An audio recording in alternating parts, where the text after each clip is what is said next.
Good morning, everyone. I'm Byron Radcliffe. I am the chairman of the board of SID-Washington, and I want to welcome you to our 2017 annual conference. Our conference theme this year is Global Transitions Reshaping Development. And that's what we hope to do today, is have conversations about reshaping development through our plenary panels, our breakout panels, our lunch discussions, and through the general networking that you're all doing right now. We all share concerns about what might happen to the millions of people around the world if government support of development projects is reduced. How will potential funding changes change the priorities and the impact of those who we are serving? That's what we're going to be looking at today. Everyone here in collaboration with the government, multilateral donors, and others have spent their entire careers working tirelessly to give voice to better quality of life and to hope to those around the world. Children who otherwise might have died by the age of 2 now live. Diseases that were a death warrant when contracted now are somewhat mitigated. We've worked tirelessly to end the cycles of poverty, hunger, illiteracy, gender violence, and discrimination. We've done so much, and we don't want to stop. So more than ever, we need to come together today to talk, to share information, and look for solutions and new ways to do our important work. As one of the means to do this discussion, right after the election, SID created the Transition Discussion Series. This is in addition to our regular program and focuses on topics impacting to the international development in relationship to the new administration. Some of the programs we've held recently is a CEO breakfast with Representative Connolly, Leaders of Interaction, USGLC, PSC, and the One Campaign came together to talk to the membership of SID about their thoughts about the FY18 budget, how we as a community need to address some of the issues and speak together. It was a very, very interesting discussion. We also held a conversation at USIP with members of USAID and OTI regarding transition funding. So this is going to be an ongoing series into next year, and we hope that you all come and participate in those discussions. So please look at the SID website for further notices about those programs. SID is a really unique organization. Its members represent the spectrum of development. Our membership today, here that's attending the event, and all of our programs comes from every broad part of international development.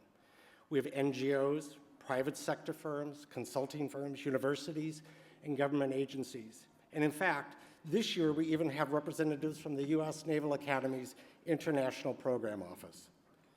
The important point as you look around this room is no matter what type of organization you represent, whatever your background is, we are all working towards similar goals to positively reshape development in this time of global transition. Now more than ever, we need to form partnerships and connections with one another to leverage our strengths and to have a uniform, strong voice. Two organizations that are playing a very active role in these discussions are our diamond sponsors, Tetra Tech and Arizona State University. I'd like to take a few minutes now to show you a short video from each. Water is a beautiful building block for life, but millions of people die every year from drinking dirty water. You either let it wash over you, or you can do something about it. So I did. I would never have felt like I had the ability to do something without ASU pushing me. So we started going there, to the places that needed us the most. We built filtration systems out of local materials with the people. To see those kids drink clean water for the first time, it's the most rewarding feeling that you can ever have. I went to ASU because I wanted to change the world. The thing I never would have expected is how the world would have changed me.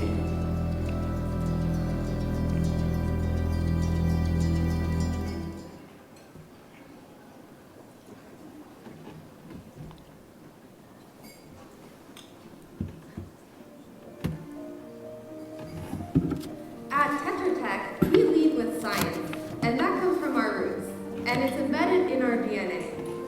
We are a company founded by passionate people who use science to solve complex issues, and we continue to embody that principle today. Leading with science is more than a slogan. It means making data-based decisions on our projects every day and basing our approach on sustainable, locally driven solutions. Our technological approach results in measurable outcomes for the communities we serve and for our clients. Our project innovations stem from thousands of perspectives from some of the world's most brilliant minds. Our 16,000 employees come from diverse academic and cultural backgrounds, grounded with practical field experience. As practitioners, we promote global connections for equitable social and economic solutions. Our work demands that we understand both our clients and the communities that we serve. Through partnerships with businesses, local and non-governmental organizations, government partners, and donors, together we achieve locally derived sustainable development solutions. At Tetra Tech, our collaborative spirit, combined with our grounding in science, generates meaningful and quantifiable outcomes. We are passionate about the people we work for, the people we work with, and most importantly, the people we serve around the world.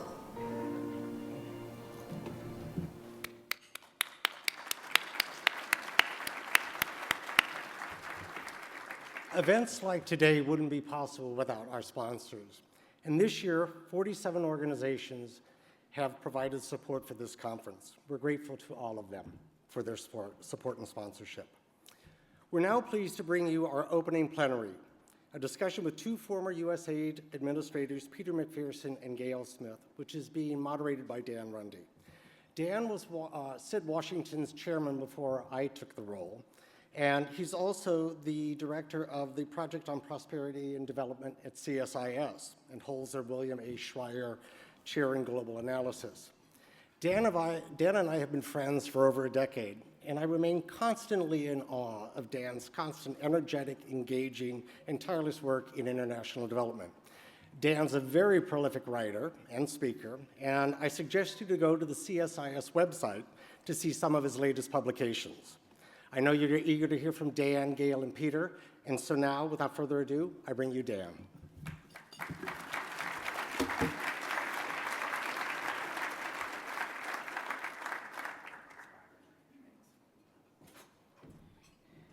Thanks. It's great to be among friends. Thank you for all coming this morning. There are so many wonderful people here. I just want to say one thing. I want to first thank all the sponsors, and I want to encourage you all to go and visit all the different stands for all the folks who have put stands and have taken the time. I did that already. I've collected all the pens and all the sunglasses, and I want you to do the same, please. But I really mean it, and having been involved with SID for a long time, we can't do it without the sponsors, so I want to personally thank all of you, especially those sponsors. Thank you very, very much. I have a couple other housekeeping issues. My friends Andrew Natsios and Henrietta Fort were intending to be here, but for a series of hiccups and issues around of modernity, they are not able to be here. Andrew was going to provide a video, but was not able to do so in time. So there was a lot of good faith effort, and there were its intentions, and they were going to be here, but for a variety of reasons, we weren't able to do it, and so I apologize for that. But we have to kick off the conversation, we're going to start. I'm going to have Brian Atwood has a video that we asked him to do, and I think it's very interesting. And then I'm going to bring up our two speakers, my two friends, and we're going to have a conversation. So could we start the video? Could we play Brian Atwood's video, please? Hello, everyone. I really want to thank the Society for putting on this event. This is a very crucial time in the history of the development community. We're all being challenged as never before. I'll be with you today, but as we speak, I'll be on an airplane returning from Europe, where I will have participated in a conference on the Development Assistance Committee. I can tell you that there is real alarm in Europe over what's happening here. Alarm that the United States may no longer be a leader in this field. Our leadership has been extraordinarily important in behavior changes over the years, not just burden sharing, but policy changes, approaches to development that have been very, very effective. Dan Runde has asked me to suggest a single fix that I would make in the American development programs, assuming that there will be changes coming. I have no doubt that there will be changes coming, but he's given me a very difficult task given the limited time that I have. But my single fix would be to consolidate aid programs, to stop the spread of all of these programs throughout the U.S. government where there's no strategic approach. And I would ask that they put those programs under President Trump's nominee, Mark Green, who I think is an outstanding choice. I would also ask the Congress if they would provide strategic objectives, broad objectives for the development program, especially for the development assistance program, the DA account, which I hope will be preserved. We have to stop this earmarking of our programs to the point where we cannot be responsive to local needs. So I would simply say this: we've made great progress under both Democratic and Republican administrators, many of whom are there with you today, and we must continue that progress. We must maintain the integrity of the gains we've made, because there's great respect for USAID around the world, and people around the world do not want to see the gains we've made compromised. So best of luck to all of you. Best of luck to the new administration and to Mark Green, and hopefully we can sustain the gains that we've made. Thank you very, very much. Okay, great. Good. Okay, Peter and Gail, come on up. Okay, we're going to get started. I really am so pleased to be on a stage with Gail Smith and Peter McPherson, people I like and admire and like spending time with. So I think this is going to be just great. So I got several things I want to talk about with this group. The first is, can I ask both of you to just comment on the nomination of Mark Green? I've got very strong positive views, but I'd like to hear both of you what you think of that. Thanks, Dan, and it's nice to be here with you. And I want to, at a time when I'm afraid the whole issue of development may be in for a bit of a political fight, thank you for everything you have done to nurture something which I think has propelled us to the point we're at today, which is bipartisanship. When I was nominated as USAID Administrator, I was held up by some members. One of the things that was so moving and helpful to me was when I was nominated, and then when I was stuck, former aid administrators, Democrats and Republicans, stood together and said, move the nominee. I am very confident that as former USAID administrators, we are all united in strongly supporting the nomination of Mark Green. He's somebody I've had the pleasure of working with in his capacity as IRI, as a board member of MCC. He cares about development. He knows about development. He's served as an ambassador in Africa. So I think it's a really good move. And I intend to do everything I can in my personal capacity. And as the One campaign, we've also come out in strong support of this nomination. Peter? Well, we certainly agree. Mark has the combination of a long-time service in Congress, having been an ambassador, worked outside of government and some non-government activity. I think he has a combination that can be effective. I think being in Congress and being ambassador, he can argue that the State Department, why the State Department has an important role, but not a total role. I think this will be, That's good. he may well be positioned to make that argument almost better than anyone. I've made very clear to him that the university community, at least, the public universities, which I chair that association, is strongly before him. Great, thank you.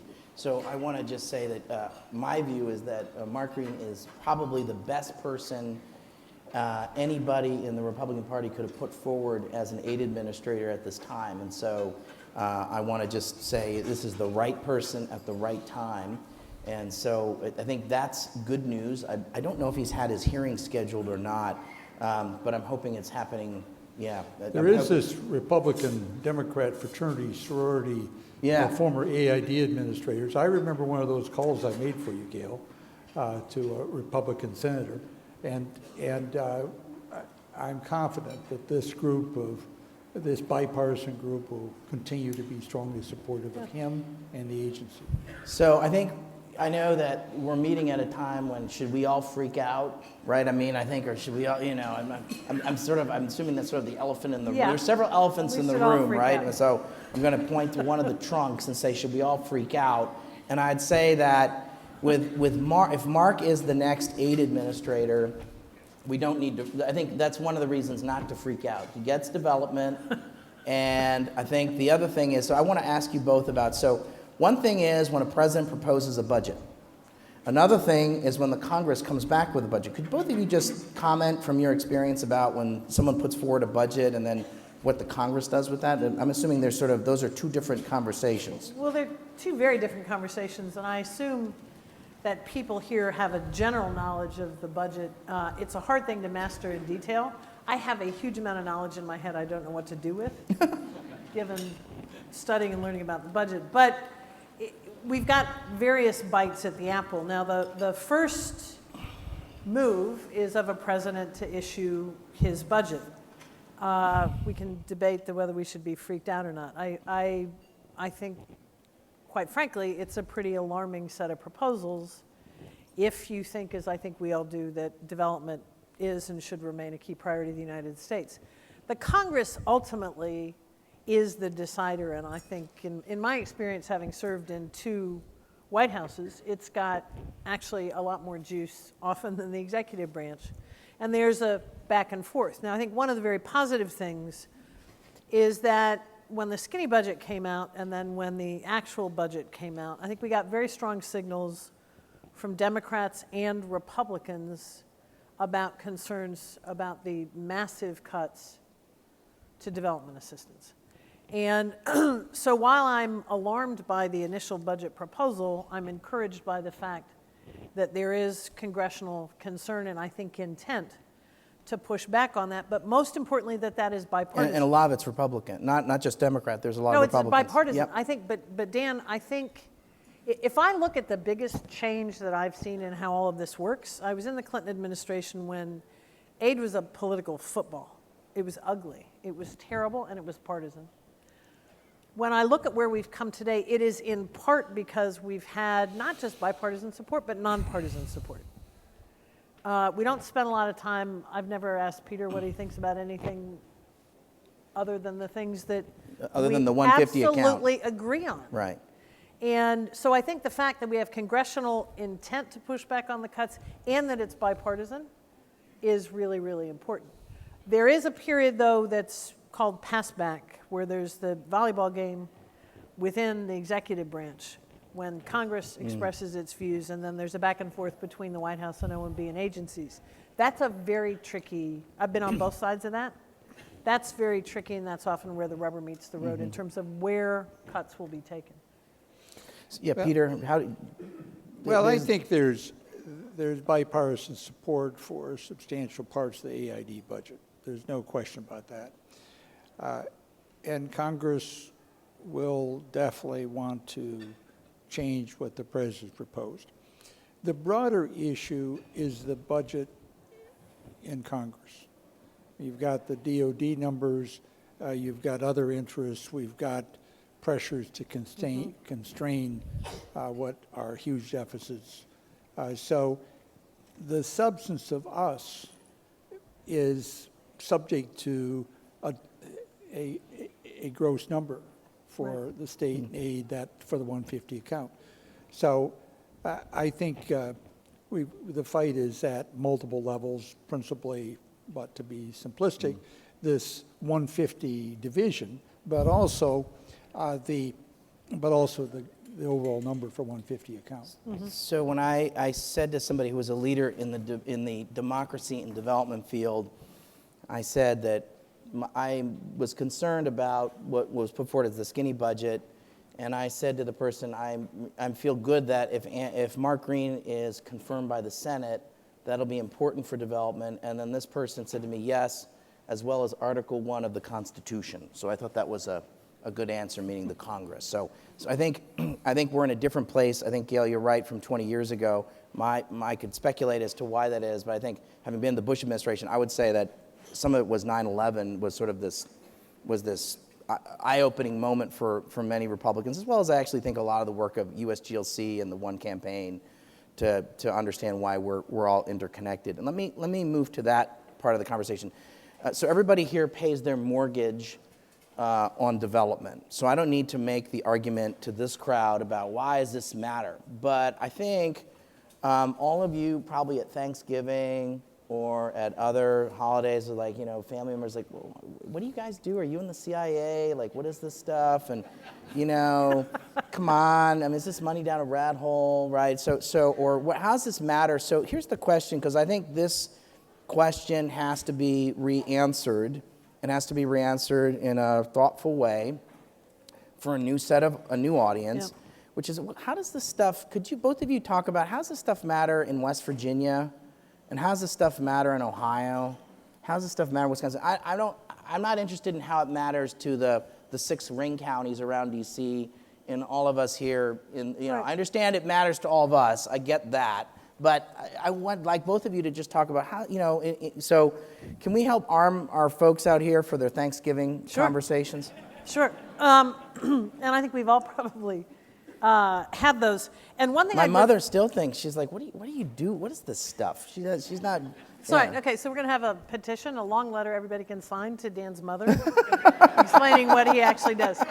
So one thing I'd refer you to, we just put out and have pushed out a short video of a young couple in Kentucky where you would not imagine that foreign assistance is something high on people's radar given how hard parts of that state have been hit by shifts in the national and global economy.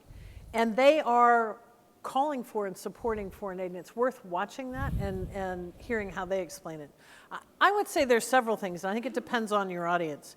One of the things I think we see all the time, but others don't have the privilege of seeing because they probably don't travel like we do, is the fact that the U.S. leads on development and is the first and fastest there at times of crisis, of humanitarian crisis, matters to tens of millions of people around the world. And you can't quite measure it, but the reservoir of goodwill towards this country, often despite what people may think about specific policies. I've run into countless people around the world who strongly disagree with this policy or that policy, but believe in America, believe in the American people, and think we are there for them because we are. So it's that reservoir of goodwill, because when you say it's an expression of our values, people are like, yeah, well, so what? Why don't we use our values at home? It's a huge reservoir of goodwill. I think there are also the cases, and I think it's good to use examples. People often use South Korea as an example, but it is the way we make investments in partners and allies for the future. If we want to lead for good in this world, we need as many partners as possible. And the way that we prevent some of the crises we're seeing. Now, what's hard there is you got to make the case to people that that's a long-term proposition. This isn't something you can do in 2 years, but we've got tangible examples of how that works. The last and a frequently resonant argument, often at times like 9/11 or times like now, is the national security argument. And I think here the strongest and most impressive voices are men and women in uniform. Yeah.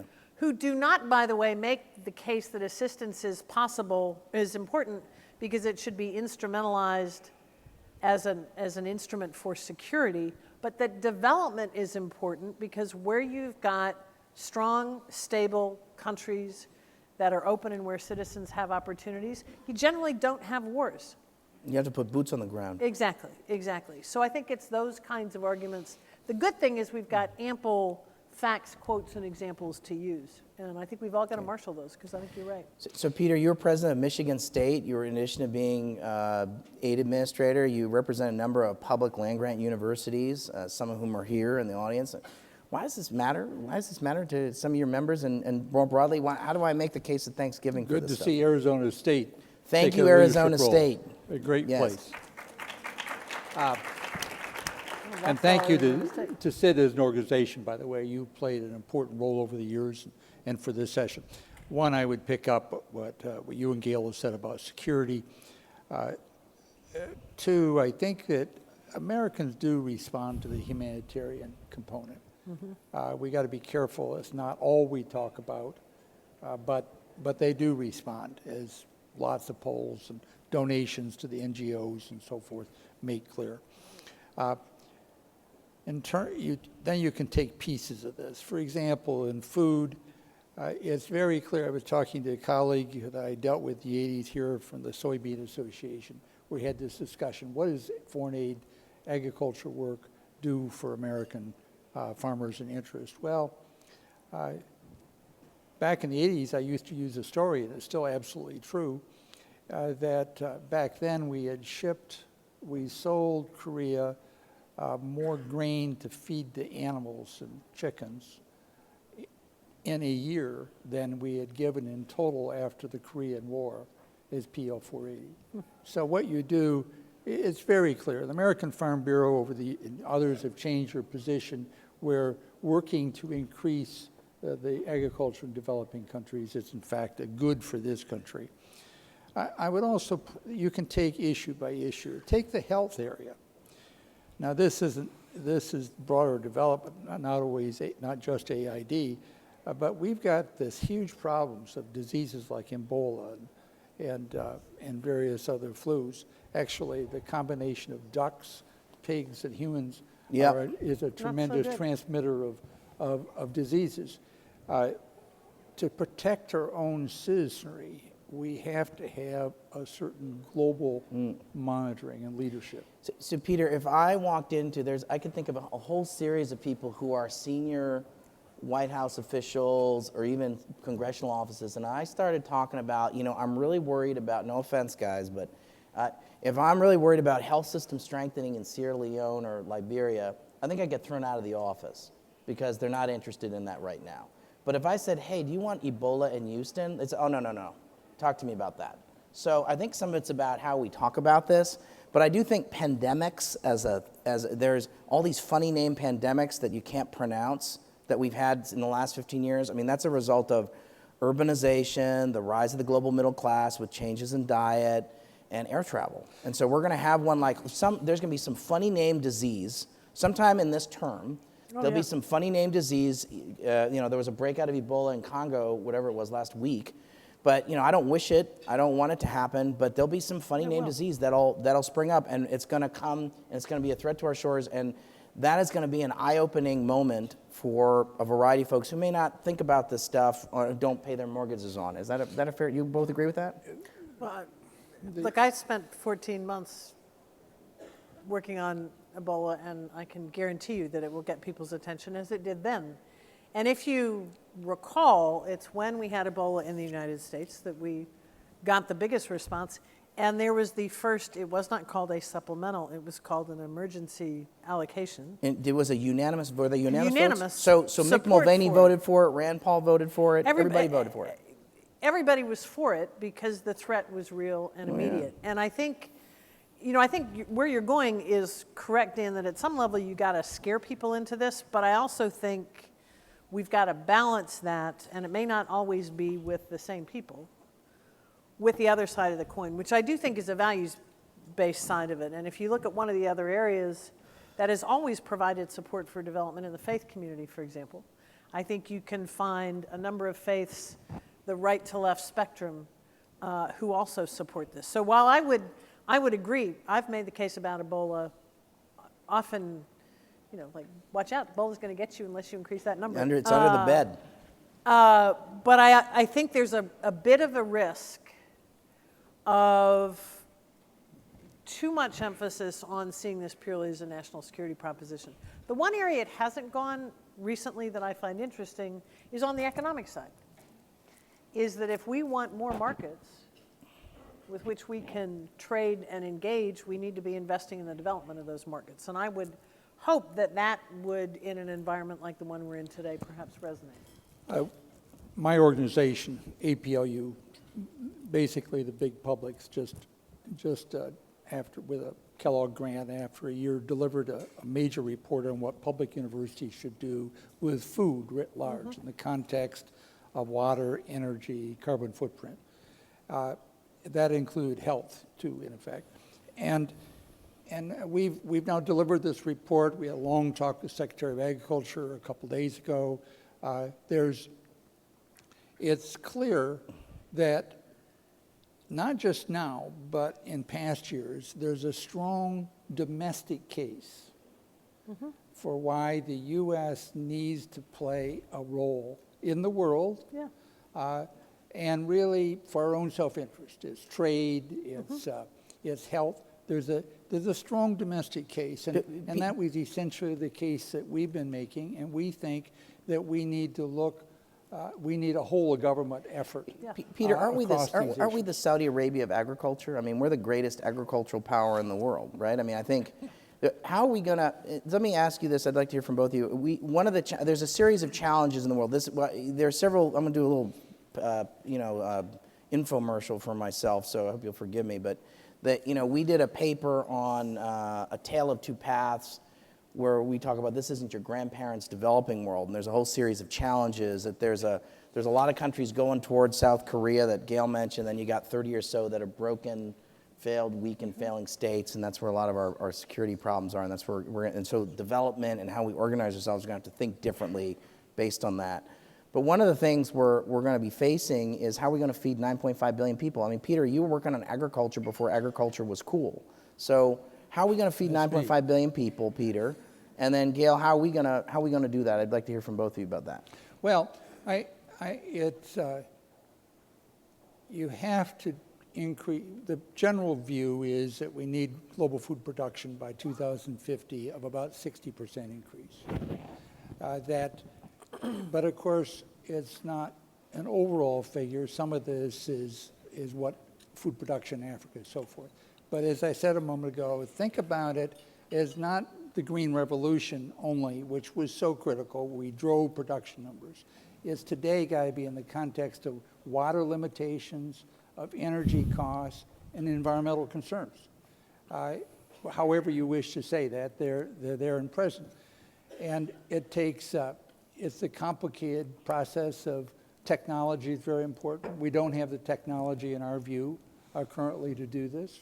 A lot of work needs to be done. There's a role, you were talking about this yesterday with me about that there's certain investments we need to make that no company's going to make. Well, I'd love to spend a few minutes talking about what should aid look like. I mean, every time there's a crisis like this, we clearly have one in terms of budgets, it's also a good time to think about where we've been and where we ought to go. Are there changes that we should do? We're going to live in a little different world. It may be dramatically different, but or it may be not so much. But I'm sorry, Peter, you mean in terms of the aid world? The aid world. Yeah. The AID budget and those with whom AID works, which are a very dedicated group, I would say. Yes. I'm particularly impressed by my colleagues over the years that do this work. So in this time, it's important to think about it. And I would say, along with my friend Nancy Birdsall, who has been arguing for some time, that the World Bank, AID, and others should be putting more resources into creation of public goods. Research into health, into agriculture, and so forth, and that isn't that we need to do that. We need to have, it's clear technology has a tremendous impact, and I feel. Now, I thought this before I became a president of a university, but I feel that human resources are critical. Back when I was administrator, I would go to a typical country, and half the ministers would have had a U.S. education, graduate education, and that isn't true anymore. And it's from our own foreign policy perspective, but from strengthening these countries. There are some public goods that we need to get in. I've got a lot more ideas, but let me stop.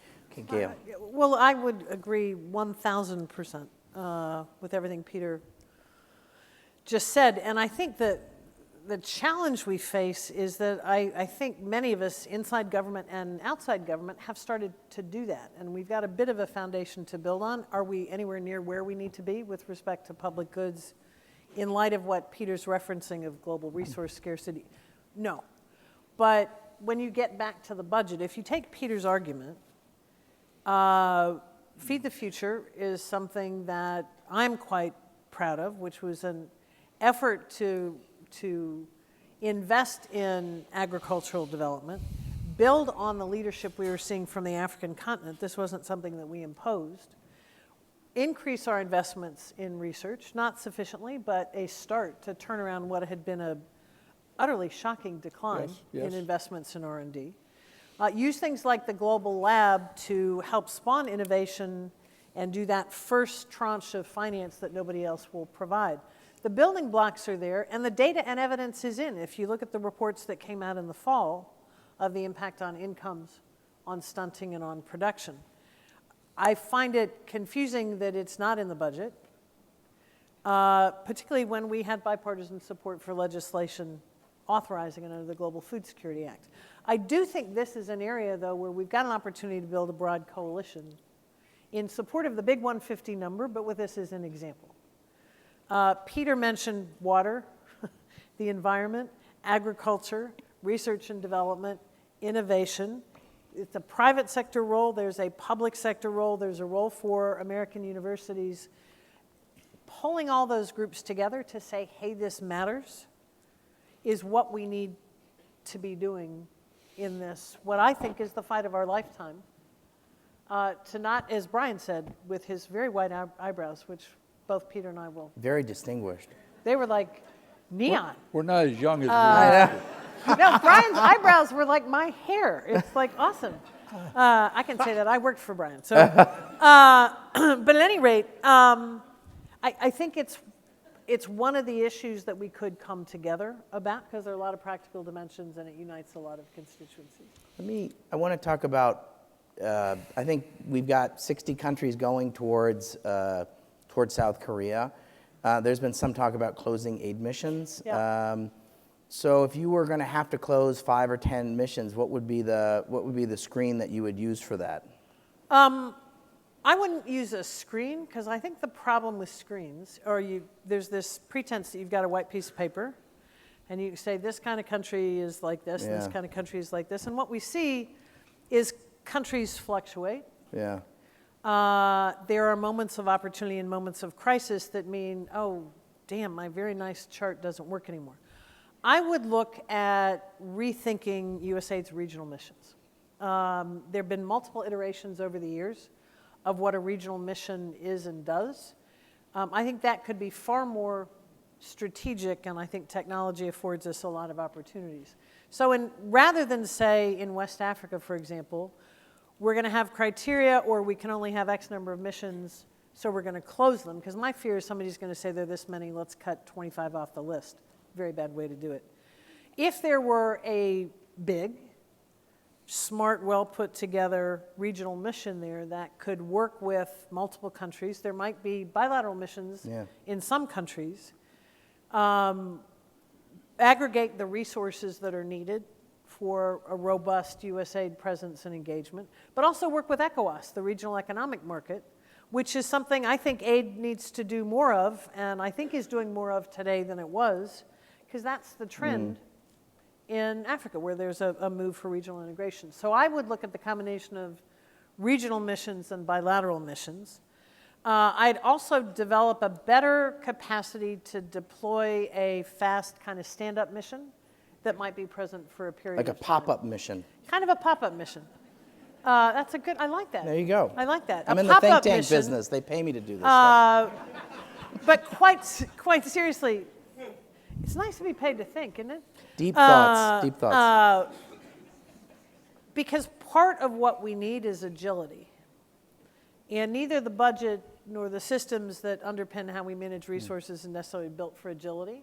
But if you look at what DART teams have done for USAID over the years, what's the equivalent of that would allow us to set up a sort of pop-up mission? But I would not do a screen. I just don't think that works. All right, let me just try something out. I've got a view on this. Let me come. Yes, sir.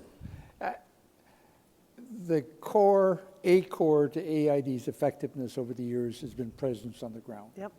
We've been the donor over these generations that have done that, and it's our real strength. So you got to be careful about this. But a mission is not necessarily a mission. I had a person in Mexico, we had $10 million, this is a long time ago, in the 80s, and this one person, who was a very senior person, had enormous capacity. Back then, we were still working on family planning issues in Mexico. Many countries, of course, have moved beyond AID since that time, but that one person with what was a relatively modest amount of money compared to the country can have a huge impact. So I think knowing a government and the issues within the country is a strength that can be done less expensively than we sometimes have done. Yeah, I agree with that. My view is if you have a sovereign wealth fund, you have a space exploration program, you have a starter foreign aid program, you're giving us too hard of a time in terms of operating on the ground. My view is we ought to be thinking about something other than a full-on aid mission. We could have a sinking fund, we could have a binational commission, we could have an aid attaché, we ought to be using USTDA, we ought to be using OPIC or the Exim Bank, we ought to be outsourcing some of the stuff. We're shareholders in the multilateral development banks. It's very, very hard for the regional development banks and the World Bank to ever exit a country. The concept of exiting a country is almost a non-starter because of their business model. But I think that if we're going to have to exit a handful of countries, I would start with that first. I'm not sure if we still have a full-on aid mission in India today, but I would argue we do not. And it's very much what Peter's described, because there was a decision to reshape the USAID presence in India for many of the reasons you point to. The one thing I would add to what you just said, Dan, and I think Peter's absolutely right, and there are a number of countries where we have placed people, because we don't know whether we're ever going to want a full mission or not, is not to use the word exit, because you're not describing an exit. I'm not describing an exit. I'm And describing what a transition Peter from a said- development to a cooperation and trade paradigm. Yeah, and I think that absolutely works. But I think Peter's also right that presence makes a big difference. The United States takes a pretty senior, agile person to do that right. To do it right, and you're absolutely right, but it should be the kinds of people that are mission directors or become assistant administrators, because we've got an extra large presence in terms of our influence with other donors.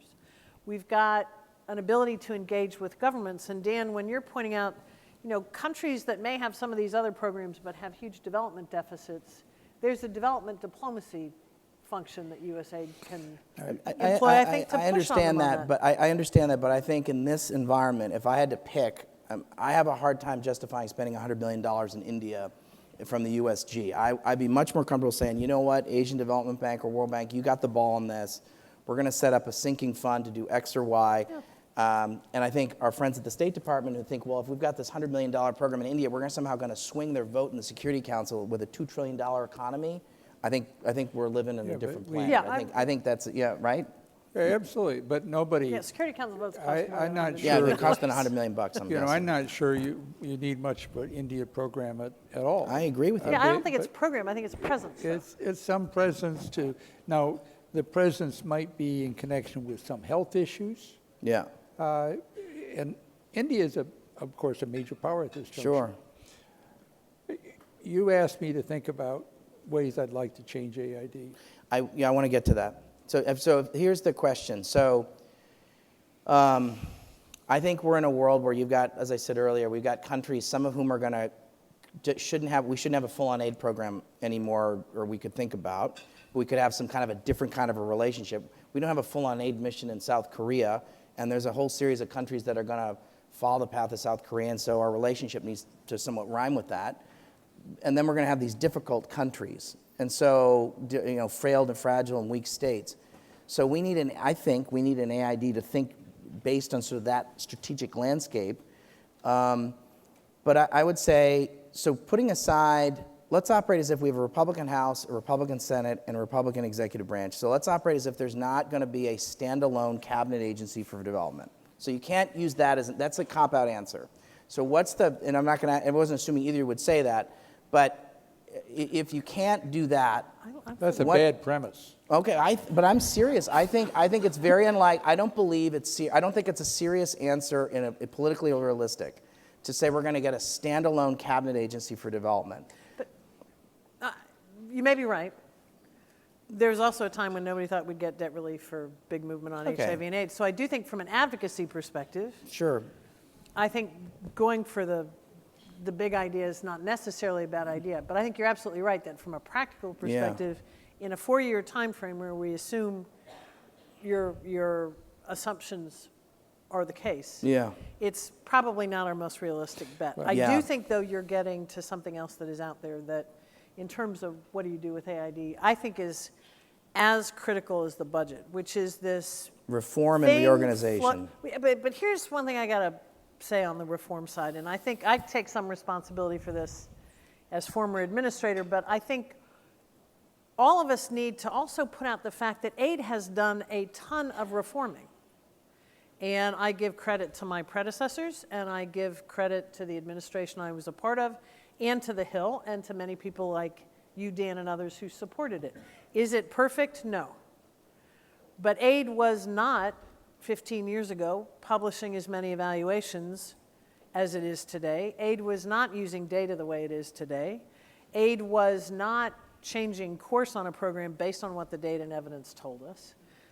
Aid was not scrubbing its budget from an evidence-based point of view. So I think there have been a lot of reforms, and one of the things I think before our answer to pending doom in terms of the future of the agency is, oh, well, let's reform it as our trade-off. I think we all need to make the case, and there are some very good factoids that we can use to say that there have been reforms and we need to build on that agenda of reform. Because what this gets into, Dan, I think is the issue that's floating out there about aid merging with state. And embedded in that is something I find also alarming, which is merging the DA account with ESF and blurring the lines. Why is that important for our television audience? Tell us why that matters. For our television audience. Yeah. The way I've looked at our assistance portfolio is we kind of got 3 buckets that we need to invest in. One is humanitarian crises and transitions, right? That's some of the broken countries you refer to. That's the Ebolas, the Syrian humanitarian crisis. Then there are the national security countries where, from a pure development perspective, the stars are not necessarily aligned to get sustainable outcomes, but there's an imperative in terms of our policies that we engage, right? It's hard, but there are national security countries that are always going to be on the agenda. Then there's countries where our agenda is development. It's not driven by anything other than we've got a huge development opportunity. I think blending the lines between development and the DA account and ESF, which has traditionally been used for security purposes. Been walking around money for security purposes. Exactly. I know who's going to win in that fight in terms of how those dollars are spent, and they're going to go overwhelmingly into the national security side of the agenda. Development dollars are not anti-national security. They're for the long game in national security. That's how you get the gains that take 10, 20, 30 years. But the last, I'm going to say one other thing before I may. Peter, please. Okay. Because on this merger business, I think the other story we've got to get out there is if our aim in thinking about should certain things be consolidated is efficiency and effectiveness, quite honestly, aid is probably the more efficient agency. Then state. Yes. I mean, you merge aid into state, so should aid stop doing evaluations? Because respectfully, state doesn't do evaluations of the assistance it manages.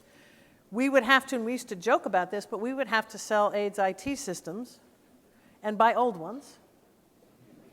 Seriously. Yeah. I guess the lab, we shouldn't have a lab anymore. Because again, aid is an imperfect agency, and it was a privilege to me in the White House and being at the agency to try to help it reform. And as Peter says, it's the career men and women in the agency that made that possible. And it is on a reform path towards greater efficiency. Why would we want to take it apart and put it into a department which has a vital role, but it's not an operational role, and it's a very different role? Peter, what would you do? Well, I do not think there's going to be an independent agency for the immediate future. I do think that we need to have AID be separate within the structure. I want to get rid of F. You want to get rid of F. Explain to the F You is do? TV this- audience, what's the F is bureau? this, many of you know, the F is this overall budget process that really gets deeply into AID's budget. This is someone at the state, there's a group at the State Department with green eye shades, and they get into AIDs. Well, they're good Yeah. people, of course, but you need to, you But you want to would get have, rid of it, is what you're saying? or at least the AID Yeah. Or component. or AID would have Give it. aid back its budget. Give it authority. back. Give AID its budget back, fully. mean, I agree there with was some I agree achievement with of that. I agree with that. Definitely don't All right, it's have. decided. It's decided. The ayes have Thank it. you very much. The idea that the state regional bureaus would be responsible for the regional bureau budgets and AID is just a real problem. Mm-hmm. There are different missions, different goals, and it's why Green can be effective, because he's seen it from that Because he's been an ambassador. Because he's been an ambassador. I think that that it's just fine to have it be within state, but Or the separate. administrator reporting to the With secretary administrator. as When- it is now. When I went there, we under the law, AID reported to the president. But I'd been in the Reagan White House those early years, but I knew that I wasn't going to see the president regularly on AID. So I went to Hague and thereafter to Schultz and said, Mr. Secretary, why don't I report to you? But I want to come to your senior you're the staff one that meetings every did day. that. Absolutely. Absolutely. Well, but that worked wonderfully. Schultz and Hague, Yeah. too, for that matter. And I think you need, and they were helped. I know they I were think that's happy not to every day take credit and blame for my family planning positions. For some of the stuff we did Yeah. on disaster relief, like in Ethiopia. So I think you need that separation, but it's also true that Schultz was enormously helpful to me to get that budget. Because Schultz stood before the Appropriations Committee and said, We need this. We need this. Yeah. And the budget under Reagan, foreign aid budget jumped dramatically, even though when Reagan was coming in, general view was we were going to cut aid. Okay, so hold it. I want to come Do a back to you on two. commercial I for wanna- the article you just did, though. Oh, the USIA one. I'll come back to that. Yeah, I'll come back to the who's USIA. ever heard of it? Yeah, I'll come back to that. But Peter, let me just get two other things. I want you to talk about I would spend a minute on State Department regional bureaus and AID regional bureaus and why are they different. But then I want you to spend a minute on, because I think there's a parallel to the Reagan administration and the Trump administration when they came in. When did the penny drop for the Reagan administration? Oh, actually, we need this stuff. This is actually pretty good, this development stuff. Probably with the problems in Central America. What year was that? Oh, early. So it was early. year one, year two? I It think took about a early. year. It took about a year. was But the Hague second. always understood it, and Schultz definitely did. But it was cumulative. It was the communist insurgency in El Salvador, the challenges of the Nicaraguan Sandinistas, right? These were all, these got people's attention. This was on the front page of the newspaper every day. And what we were doing with the frontline states in South Africa. There was the foreign policy issues are both immediate, and we can't deny that.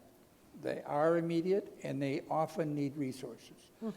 But there are also these long-term things, and the State Department and AID together are good at figuring out those trade-offs. I think that's right. But they cannot do it alone. But Peter, one of the points I want to take from your comment is that at some point the Trump administration may have the penny drop because of events. I think and say it's- it's I a think pandemic, it's a disaster, it's supporting a friend. I think everybody in this room virtually would agree we need a quasi-independent AID for budget and for other purposes. I think the question, I strongly feel that, I feel intensely about it actually. But we all do. But I think within that context, there's things we need to think about. Well, if I can jump into some. Please, sir. For example, it's time we really take seriously country-led development beyond MCI, Okay, what's remind everybody what MCI is. the Millennium Challenge. Yeah, MCC. MCC. Yeah, excuse me. okay. Where the country basically gets to decide how to spend their AID money. That's a little too Yeah, flip. Peter, I've always been a little flippant and said this is like, MCC is like the Publishers Clearinghouse sweepstakes of development. So Ed McMahon knocks on your door and says, congratulations, you've hit all the metrics. We got 300 to 500 million bucks for you. I can't tell exactly how much it is. And they say, well, I'd love it. My wife's village wants a podiatry hospital. I say, well, I've looked at the Excel spreadsheet. No, you can't have a podiatry hospital Right. in your wife's village. It's not and then they say, how about an airport? And they say, yeah, that works. That's great. You can have an airport. Right? That's basically how it works. Little Yeah. flippant, but The MCC people in the audience probably would right. be. I'm Little sure you guys different really than that, appreciate Dan. that. But the idea that countries get to have the major role. Yeah. Now, we don't have that set up because Congress has its allocations. Frankly, we all here have our beliefs. I'm in the business now of fighting for a major research, a university research role, et cetera. So we all got our things we believe in deeply. The combination of presidential initiatives of Congress and all of us as a constituency, Yep. note the group not in that is developing countries. That Yeah. combination, that that's- triangle doesn't include the developing countries. And we're not going to be able to get under the current, we all think the process ought to be formed. Why do you have so many earmarks? Brian mentioned that. Yeah, why is that? Well, because the politics, the triangle I just mentioned between the administration, Congress, and all of us. Yeah, thankfully, no one in here has ever gone up to the Hill and asked for an No, earmark. nobody here. So I think the only way you can get at that, the allocations ultimately end up a little differently, is to require that for a significant number of countries, not all the countries because of various problems, but for a significant number of the countries beyond the MCC They should countries, decide.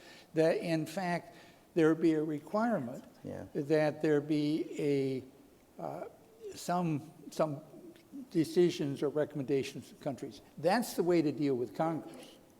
If you've got a bunch of recommendations, the country's going to be a lot tougher for them to override, to just decide. Not impossible, it's true, but I think we've got to, I'll stop now, but I think I would agree. I think you're right in the main that it's got to be almost a joint executive legislative branch policy initiative that there shall be unrestricted money for a certain set of countries so that they can decide.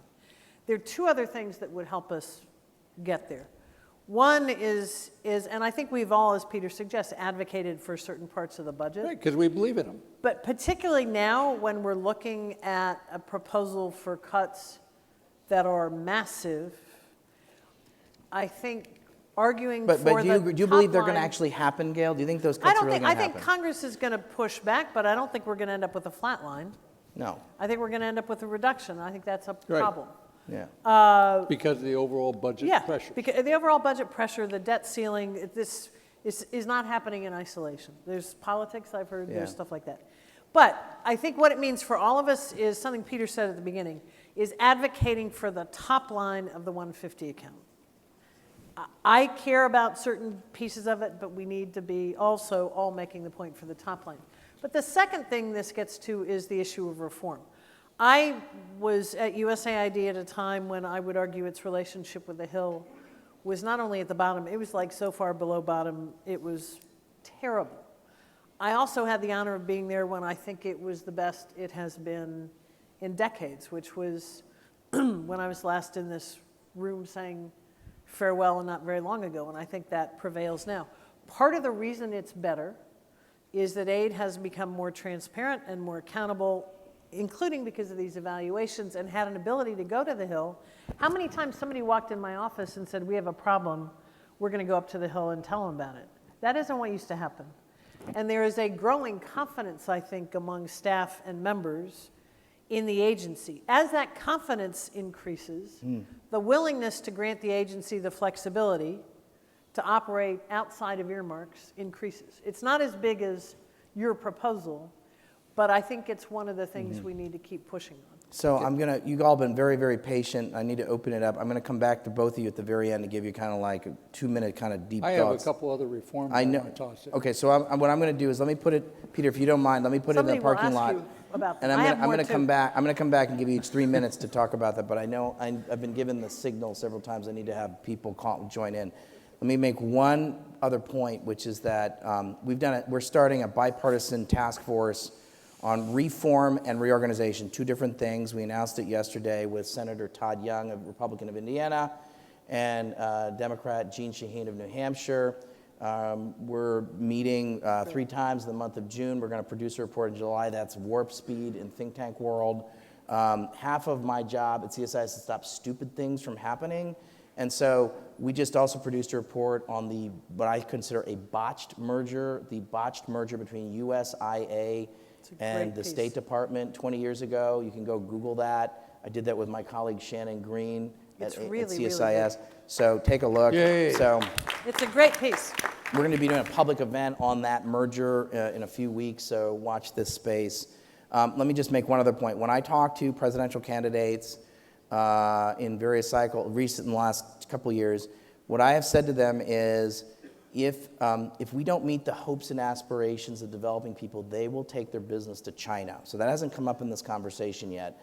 But one of the things that we also need to think about in this new world outside of the Beltway that we're in is that, we can kind of have an internal discussion. And I also think one of the things to think about regarding earmarks is, if we're offering chicken or beef and a country wants a hot fudge sundae, but we're only offering chicken or beef because that's what the earmarks are for, because that's what the politics will manage.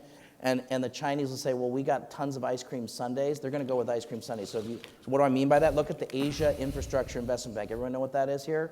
Guess what? Every Republican and every Democratic senator on the Hill, they all know what that is too. And they don't know anything about development, but they know what that is and they don't like it. So the point is, if we don't meet the hopes and aspirations of our friends and potential friends, they will take their business. So if we're only offering chicken or beef because that's what the politics is, and they want ice cream sundaes, we're going to have a problem. So, okay, so let's open it up. I know there have been a lot of people, a lot of thoughtful people here in the audience. Okay, my friend back there.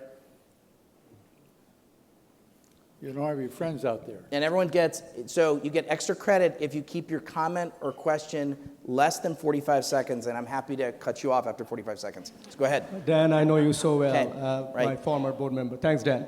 I think my question is related to perception and return on investment. And I know, Dan, you talked about outside the Beltway.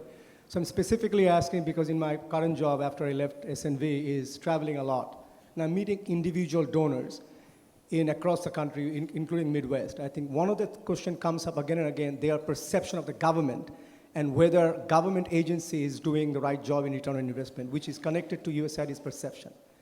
So I think my question is, what can we do, not in this room, because I think anytime we're talking in Washington, we are talking to our friends and colleagues, and we nod our head, we all agree with each other.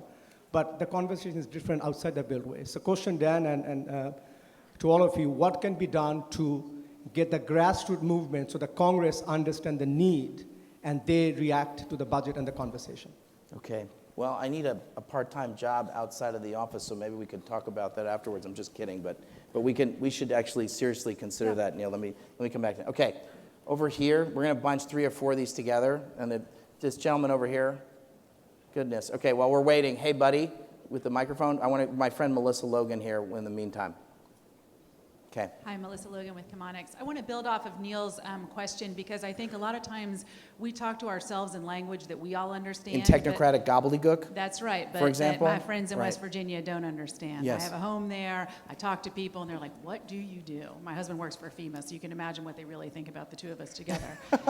So my question is, how do we start to frame an argument that counters the kind of stuff that we see that Rand Paul puts out in his Worldwide Waste publication, where he anecdotally picks out 50 different projects that didn't have the kind of global impact that we all aspire to? How do we talk about the work that we do in terms of, but if not for this investment that we made 30 years ago, we would be in a very different place? How do we get our academic institutions involved in helping us to frame those kind of discussions in our global, in global organizations like ONE and others, to start to talk about, if not for the investment that we've made in agriculture, in health, these would be the consequences. That's the way I talk to my neighbors in West Virginia, who many of them have gone to war for us over the past 15 years. And I say, but not for the work that we do, a lot more of our friends would be killed.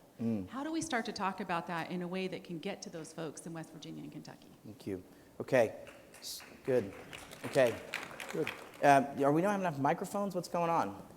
Is this the only microphone? What's the story? We only have 2 of these? Okay, so Dan Runde meet him is halfway, in charge buddy. here. Get your him microphones halfway. together. Yeah, okay.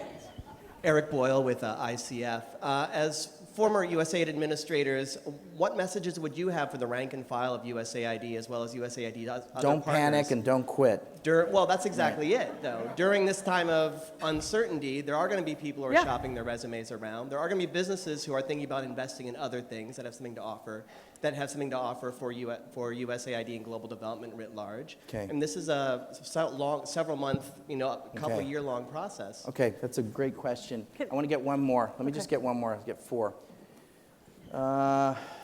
Okay, this woman here.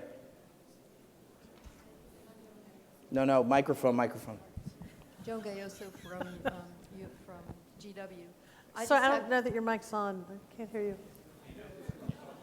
Just put it Hold closer. Can you? Yes. That's good. Okay, 2 fast questions. You haven't mentioned at all the multilateral side, and right now the voluntary contributions to the United Nations are zeroed out. Yep. So I'd be interested in what you think about where we could go with that. It's always harder to go from a negative to a positive. It's easier to preserve what the president requests, but the president isn't requesting anything. The other thing is, Peter, you were at the Mexico City conference. You've sort of mentioned family planning twice this morning.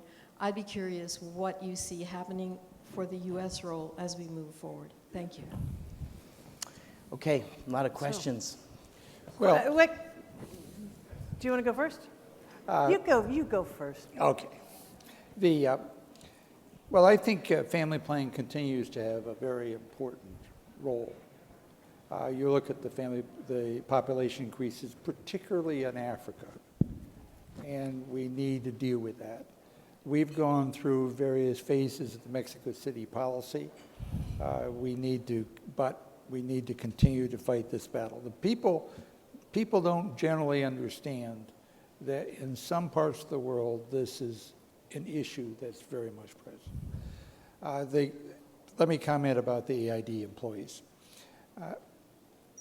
I've worked on a big university, worked in business, other places, and I think there's no group of more dedicated, committed people than AID employees, and frankly, so many of the folks that AID works with. And I think that there'll be some budget cuts, but I don't think they'll be draconian as they are. I hope that the most important resource the agency has is people will stick to it. Okay.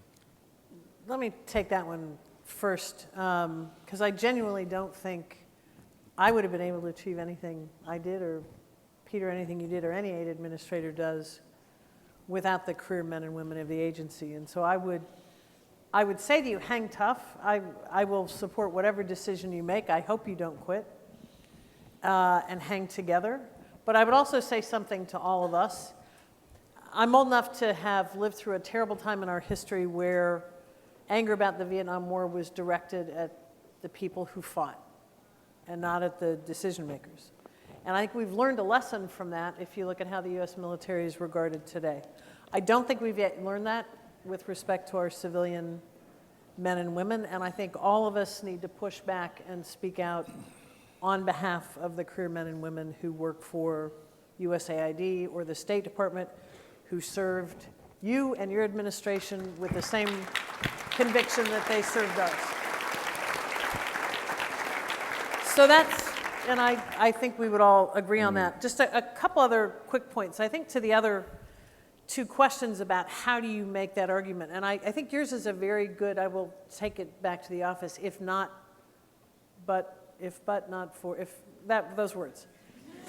It's a really good way to put it, and I think of it in 3 buckets, and you know, we're all tempted because we know this stuff and we care about it to speak in long paragraphs or like doctoral Technocratic theses. gobbledygook. Not only, but at length. But what actually works is factoids and nuggets, what I used to call nuggets. One nugget that always works is when you talk about children, whether it's saving them from malaria, whether it's saving them from stunting, whether it's saving them at all. And we've got ample evidence of the work that USAID does that has real direct meaning. If it wasn't for this many kids would be dead. If it wasn't for the work we did in maternal child health, there would be millions of dead children all over the world. So there. I think there's a long-term point you can make about a development success. A country that may now be a partner, or a country that people travel to. And if it wasn't for the investments that were made, you might have taken your honeymoon somewhere else. Poland or... The third, I think, gets to investment, because I really do, the private sector has been a big backer of our foreign aid programs, because they are interested in markets, and they do see the long term and that markets develop, and there are emerging markets that they, including because of competition with China and other players, as you suggest, want. And so I think being able to make the connection that if it wasn't for our development assistance, our companies would not be able to be investing and trading with these markets. And I think all the data and evidence is out there, but it's got to be kind of 3 or 4 quick facts. And then if we want to do the long paragraphs, then we just should talk to each other. Yeah, that's what we got this for, right? We got Sid. So Peter, let me, so when you would speak to the National Security Advisor or the Secretary of State or even President Reagan, and you talked about this development stuff, what arguments did you make, and how did you talk about this? Well, I remember when the discussion with Reagan about 84, 85 famine in Africa, and he said, a hungry child has no politics. And that brief statement became the U.S. policy for famines, with a couple of exceptions ever since. I mean, Reagan, Schultz was an economist. Schultz really understood these economic arguments. Secretary of Agriculture and others understood my export. Secretary Block, for example. Block, Secretary Block, who was there, and Lynn after him. They understood these export arguments. There's strong economic. So it's know your audience. Know your audience. It would vary, but I agree with the person who said, "What are the half a dozen facts?" There are half a dozen facts. We don't have smallpox anymore. We had the Green Revolution, and we've had some things more. The ORT thing. I think that AID, along with the other important work, needs to have some big causes. I mean, the ORT and oral rehydration therapy, which was a huge deal, became the child survival account. We need some big themes that pull everything along. Is this the time I can add my couple more reforms? Yes. I can't, Peter, I'm never going to tell you no. You know that. That's good. That's good. So one, I think, is time that we rethink technical assistance. I think that countries have a lot more trained people than they used to. I couldn't find accountants sometimes in the 80s. And there are clearly some areas where TA is critical. I think of advice to central banks on exchange rates, policy, et cetera, and some other areas. But we need to think about this because it's very expensive, particularly if done by Americans coming to the countries. Yeah. It's time to, and it's easy to pass that by. Here's something I think we got to watch out for.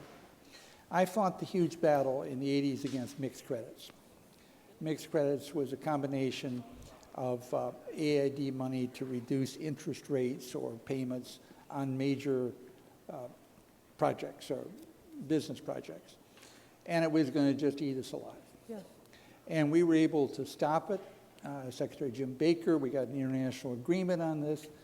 We got to be sure that with a very business-oriented administration, which I think has some positive aspects, actually, but that we don't get too much in the business of equity and guarantees. Equity investments, not equity like equality, right? I spent several years as executive vice president at Bank of America. I'm a banker as well as a development person, and I wouldn't trust bankers to do development policy uniformly, for sure. And I'm not sure I would trust us to do loans and high guarantees. Finance. Absolutely. Senator Helms used to beat me up. Why don't I give more loans and equity to investments to poor countries? And I remember saying to him one day in his office, but Senator, you don't believe in the Small Business Administration. Why do you think AID can do any better? I think that we got to be careful, particularly in loans. You've got, the dollar is probably going to strengthen. Local currencies, developing country currencies are probably going to weaken. We got to remember that the debt crisis of the world in the late 80s, some of this is important, but we don't want to get carried away, is all I'm saying. Okay, so I've written several reports about development finance institutions, OPIC and others, but there's a lot of words out in the world, in the development community, about impact investing or blended finance. Now, some of that, there's some truth to some of that, but some of that, as you're saying, there's don't a lot of go money crazy. out in the world. As a banker, I can tell you there's a lot of money out in the world if the projects are sound projects. We may be better off trying to figure out how to tee up and develop projects rather than putting a lot of money into projects. I think that's right. And you mentioned OPIC, and I hope it's not going to get zeroed out. Well, I was just going to say. I'm not for zeroing out OPIC. This is part of the reason. No, I know you're not. Part of the reason that it is vitally important that OPIC not be zeroed out, because it's got a critical role. I think USAID's role in this is gap filling and facilitating, as you suggest. I mean, what we've seen in Power Africa, for example, AID's not putting money into energy projects. AID is providing the overall coordination of multiple agencies so that OPIC can do what it does, TDA can do what it does, and transaction advisors who can help glue things together. That's the kind of role, I think, for AID. It shouldn't be something it's not. AID in partnership with OPIC is a really powerful force. And so I agree with that. We've got to have OPIC. I agree with that. Okay. So could you just, each of you, so Peter had some additional fixes that he talked about. So Gail, could you just spend a minute on what additional tweaks, going back to the question I asked. So I think there's reform and reorganization, and I have had a very happy career at CSIS staying away from moving org chart boxes around, which I find that a circular discussion and not very productive. So putting aside reorganization, let's talk about, because I think there are two things, reform and reorganization. So I agree with you. You said earlier that there have been a lot of reforms and a lot of fixes, and you said that we haven't fully gotten there yet. So if you had a magic wand, what would be the things to get you there, if I can put it that way? First, I wouldn't call it reform, I'd call it modernization, because I think reform has this kind of pejorative. Implies that it needs and broken. It reinforces the notion that the USAID we have today is actually not the USAID I think we have today. So I would say modernization. I would keep up and accelerate on the transparency. I think things like publishing evaluations, aid with a returned budget authority, which I think we've all endorsed. So you agree with that? Publishing the budget, absolutely. Should aid be at NSC meetings? Should they? Yes, I absolutely think so. That's a decision we took, and I can't tell you how valuable it was in two directions.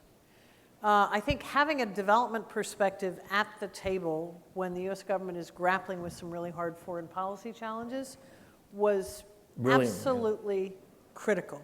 I also think it helped the agency because then the agency started to understand, while being autonomous and separate, that it does have a role to play in this bigger picture. Because there's sometimes a tendency, foreign policy, that's not us.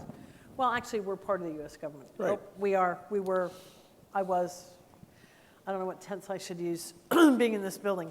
So I think that's, yes, I would absolutely keep an aid presence, including at the principals table. Okay. The other thing I would do is give the authority for increased demand more modernization, more reform, better return on investment. Demand all those things from the president on down, but put the authority to do that in the hands of the USAID administrator, who I think we all believe will ultimately be Mark Green. An aid administrator wants to see that more than anybody else does, and an aid administrator can lead that. So rather than try to manage that from the Hill or from other parts of the executive branch, empower the aid administrator to do that. Last thing I would say is there are a lot of internal reforms that are not sexy on the Hill or to anybody else, but have a lot of meaning to the men and women who work there. We started something on human resource reform, which is a 5 to 10 year proposition. And I think having the sort of bipartisan passing those things on to make the inner workings of the agency work better for the people who work there. But put the authority in the hands of the administrator. I'm getting the hook, so I apologize. We're going to have to end this here. Please join me in thanking my friends. Great. See, All right, I had a whole bunch of other things. I know.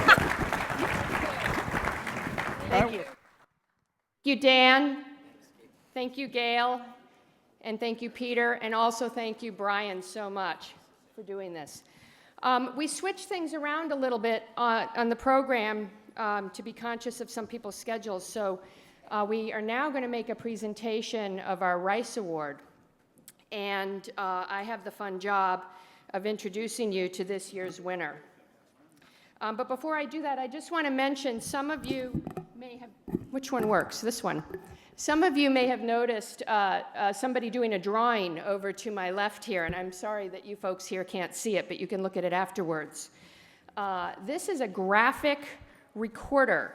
Caroline Gazan from Deloitte has been capturing the discussion this morning in a drawing, and I had never heard of graphic recordings before, but I looked it up and read that it's a way of capturing people's ideas and expressions in words, images, and color as they are being spoken.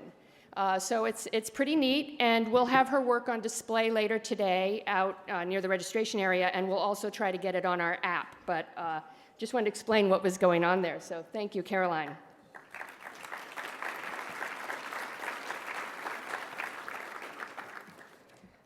I want to just very quickly touch on something that Byron said this morning about forming partnerships and making connections before we go into the Rice Award. I received an invitation to a wedding recently, and I didn't recognize the names of the bride and groom.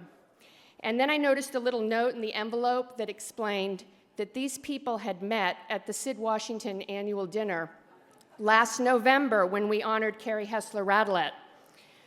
He was a refugee from South Sudan who later joined the Peace Corps, and she was with the Returned Peace Corps Volunteers Association. They met 6 months ago at our dinner, and they're getting married this Saturday, and Carrie Hessler-Radelet, former director of the Peace Corps, is officiating at the wedding, and I'm going to go. And I'm telling you that because many people tell me that they join SID or they come to our events to meet potential partners. So we succeeded. And I want you to take a look around you at who you're sitting with, and if you don't know them, or those standing next to you at the exhibit hall or at lunch, you never know what might happen. Okay. I'd now like to tell you about this year's Rice Award winner. We have a lot of young people in our audience today. ASU brought 14 students, and RTI sponsored students from Georgetown School of Foreign Service and Princeton's Woodrow Wilson School to join us today.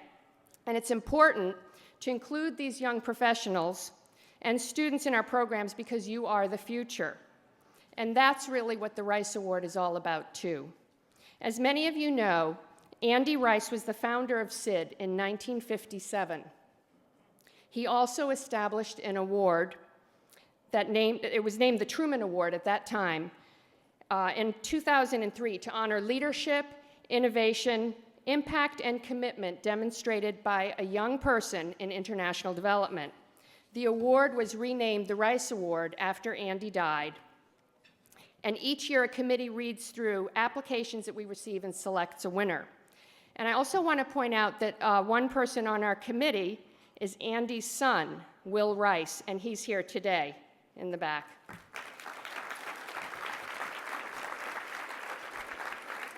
It's become harder recently to select just one winner.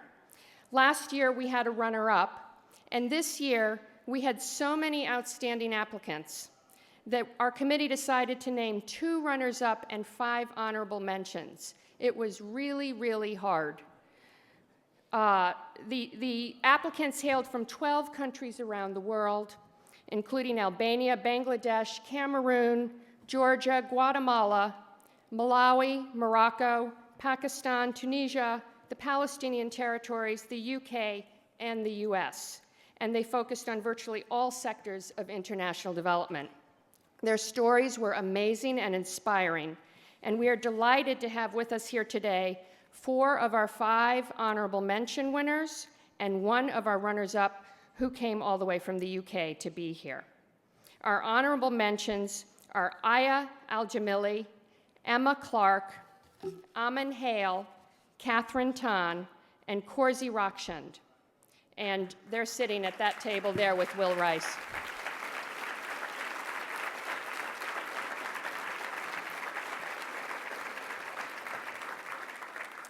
And our runners-up were Nabila Idris and Mala Talbot.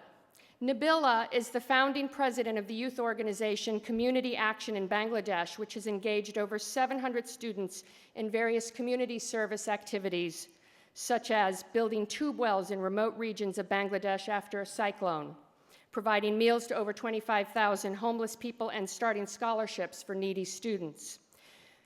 Mala Talbot, also a runner-up, worked to improve lives in Cameroon through her organization United Vision for Women, which uses theater and art to engage communities and change attitudes. She also created a mobile app to deliver honest, open, and non-judgmental sexual health and reproduction education and advice. Both these women are true leaders in international development, and Nabila was unable to join us, but Mala is here, and I'd like to ask her to come to the stage so I can give her this certificate.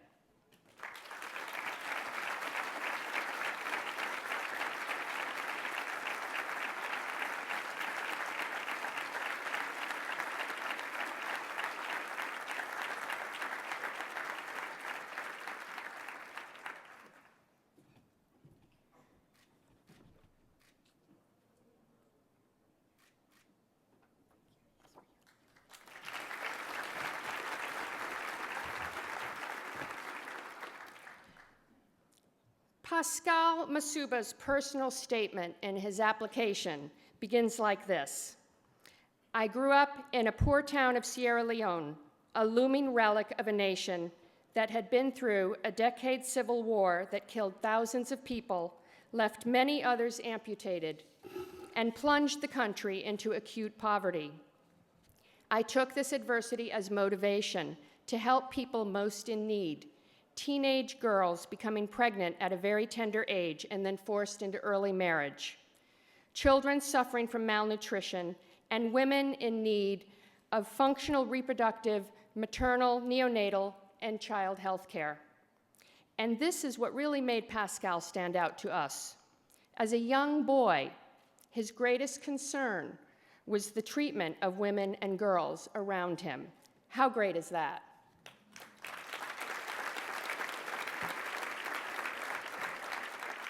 To address these concerns, Pascal became a child activist, championing in particular for rights for women and girls. At 19, he founded Zenith Academy in an effort to lower his country's high secondary school dropout rates, as he realized a big issue was girls dropping out of school. He was an Ashoka Changemaker Scholar who went on to co-found and run the Social Innovations Unit of the African Changemakers Network, a platform that brings together outstanding young Africans. He co-founded Aiding Hope, a philanthropic organization that focuses on uniting different foster care homes. He ultimately earned a college degree and worked at BRAC Sierra Leone as a communications lead on emergency response teams. He also ran BRAC's Empowerment and Livelihood for Adolescent programs, an after-school club to keep girls safe and connected to the education community. He currently serves as an Atlas Corps Fellow, the first Sierra Leonean to do so, working as a knowledge management coordinator on child protection and gender support for World Vision's global campaign to end violence against children. Pascal is only 27 years old. What stood out to us was his creativity, his passion for learning, and his commitment to help the underserved. He said in his application that after he finishes his Atlas Corps Fellowship, he hopes, quote, to initiate a youth-based nonprofit that will seek to inspire, lead, and launch the next generation of innovative leaders passionate about women empowerment. Pascal truly embodies the qualities represented in the Rice Award, and we look forward to seeing what he will accomplish in coming years with his energy, creativity, and dedication to international development. But I think you should hear from Pascal himself rather than from me. So I'd like to present the 2017 SID-Washington Rice Award to Pascal Masuba.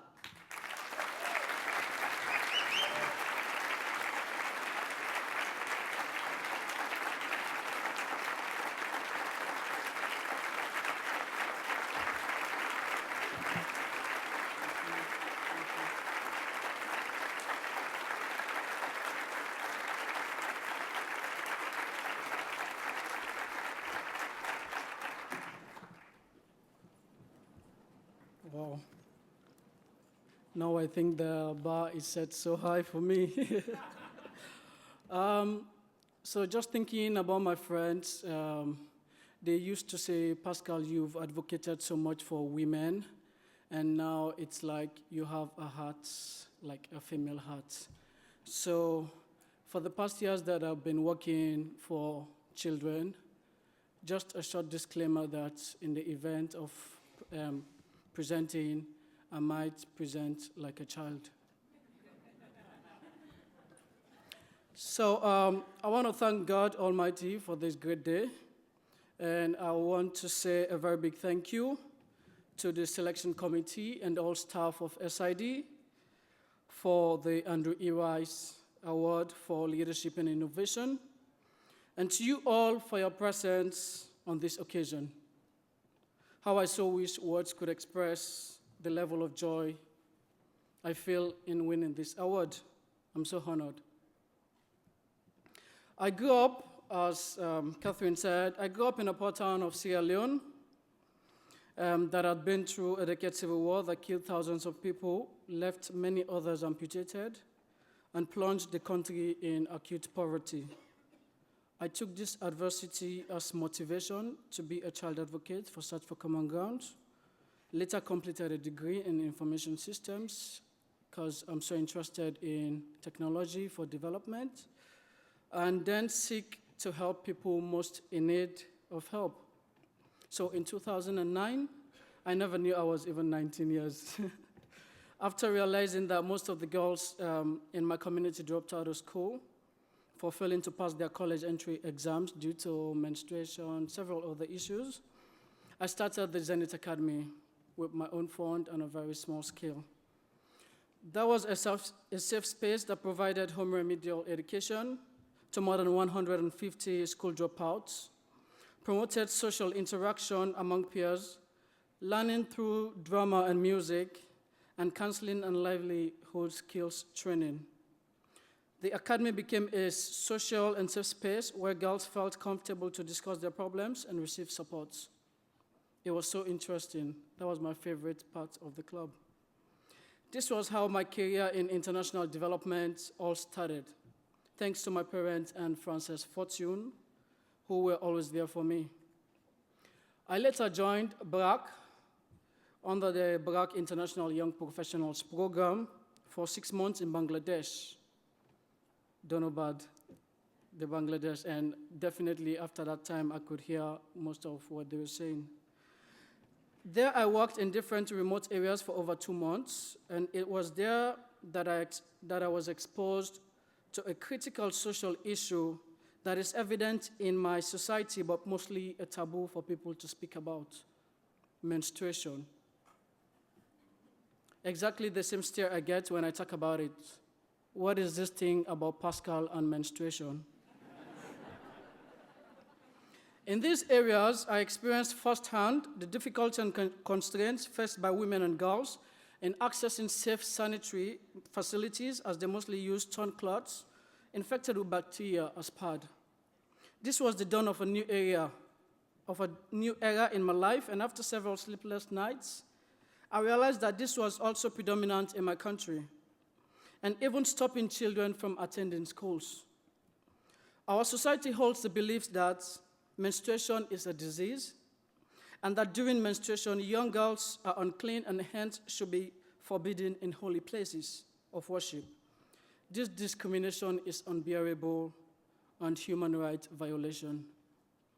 Why must a natural shedding process that women have no control over be the source of their shame and molest? This I challenged myself to redefine, and that comes with taking a stern leap in pursuit of change. I could still remember asking my sister why she drew circles around the calendar, only to be told, "Pascal, it's none of your business." But was surprised when I could offer her sanitary pads during her menses. Returning to Sierra Leone, I worked as a communications leader BRAC. A few months later, my country was hit with the deadly Ebola outbreak, which swept thousands of lives again, sunk many families in deeper poverty, closed down schools, and exposed many girls at risk of teenage pregnancy and sexual violation. Even though most staff were advised to stay at home for fear of contacting the virus, for me, this was not a matter of staying at home to be safe, but rendering a hand in combating the fatal disease. I volunteered as an emergency response coordinator and helped in managing one of the community care centers in a remote part of the country. I still remembered a community shocked to see me hold a 6-year-old Ebola survivor as a way to tell that she was safe to be with. It was at that moment that I realized that when we give up ourselves for others, nature works in our favor, even though I was so scared. I'm grateful to BRAC for giving me those early coaching and strong foundation. For the past 8 months, I've been part of the Atlas Core Fellowship, an emerging global leadership initiative of the State Department that empowers youth from developing countries to serve in the US with a host organization for a year and then go back to their communities to kind of implement what they've learned in the US, kind of a reverse Peace Corps. I am the first from Sierra Leone. That means I'm very hopeful that more Sierra Leoneans will come on board. I am the first Sierra Leonean to be accepted in this prestigious program, and I serve at World Vision as the Knowledge Management Coordinator for the Child Protection and Gender team. Thanks, Scott Bill, State Department, and staff of Atlas Core for this wonderful experience. Christine Matthews and Kenneth Inespa Jr., thanks for hosting me in your lovely house and feeding me with all those lovely books. Through my work at World Vision, I see connections to my early life and the career in serving the most vulnerable.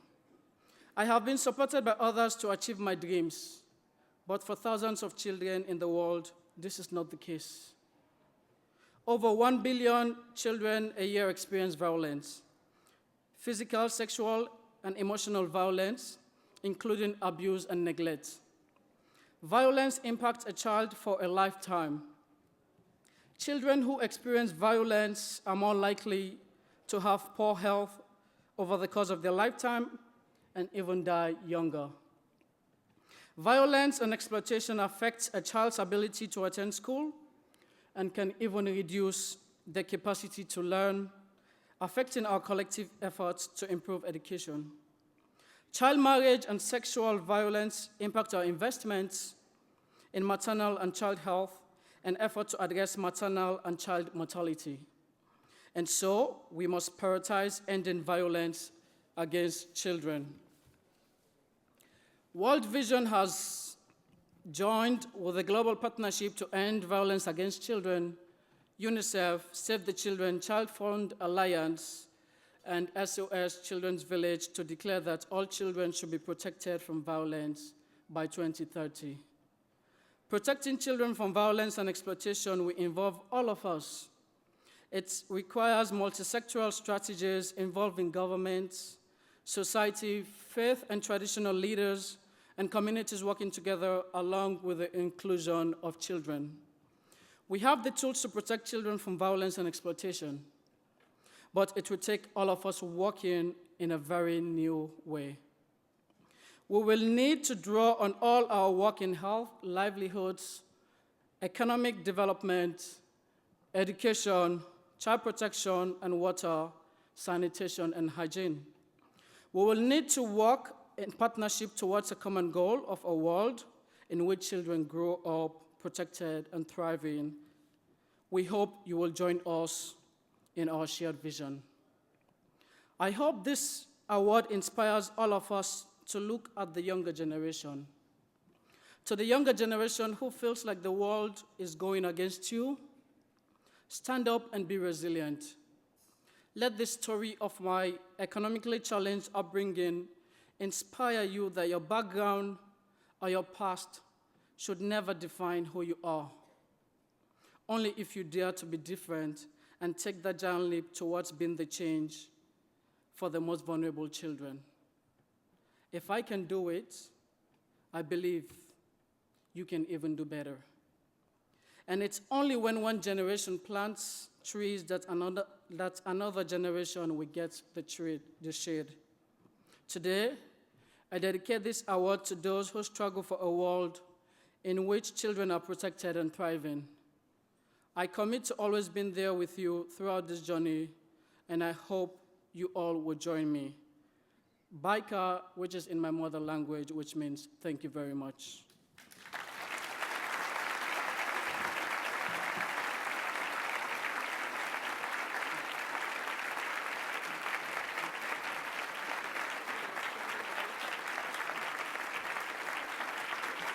Thank you, Pascal. I hope you all can see why Pascal was our winner this year. So I don't want to stand in the way of what's next, which is your networking break. But I do just want to make sure that you all know what's happening today. And hopefully you all received this, which is our slimmed down agenda we've been using for a couple of years now to save trees. And we're pushing you to our app, which I hope you've all downloaded, which has things like speaker bios and lots more detail. Information on how to download the app is here, and staff can help you. And the Wi-Fi user information and passcode are on the front. So I want to make sure you have that. The agenda is spelled out pretty clearly in here. I don't need to go through it, although you're all sitting and nobody's rushing out to the break, so I can go through it. There's a break next.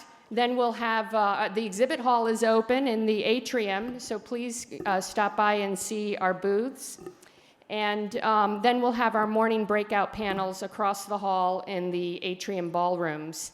And in the morning session, we're doing a bit of an experiment. We're going to have facilitated breakout sessions immediately after the panels, thanks to PwC and Deloitte, who are supplying facilitators and scribes. So you can either leave and go back to the exhibit hall or have a networking break, or you can join one of these facilitated sessions where we'll delve a little deeper into some of the questions raised during the panels. And I think it should be a lot of fun. Then we're going to have our topical discussion lunch back in this room, and that's explained in here as well, but you will pick a topic, find a table, and sit and join the discussion. The topics are on the apps, and there will also be lists, printed lists, outside by the registration desks. Then we'll have afternoon breakout panels, and there won't be facilitated sessions after those. They'll be straightforward panels. And again, the topics of the panels are in here and on the app. And then we're convening back in here for a really interesting plenary that I hope most of you can stay for on a topic that was touched on this morning, defense and development. And we have a terrific panel. They're listed in here. And that should be really, really interesting. And then we have a reception. So That's it. You're released. Thank you. Thank you to our sponsors.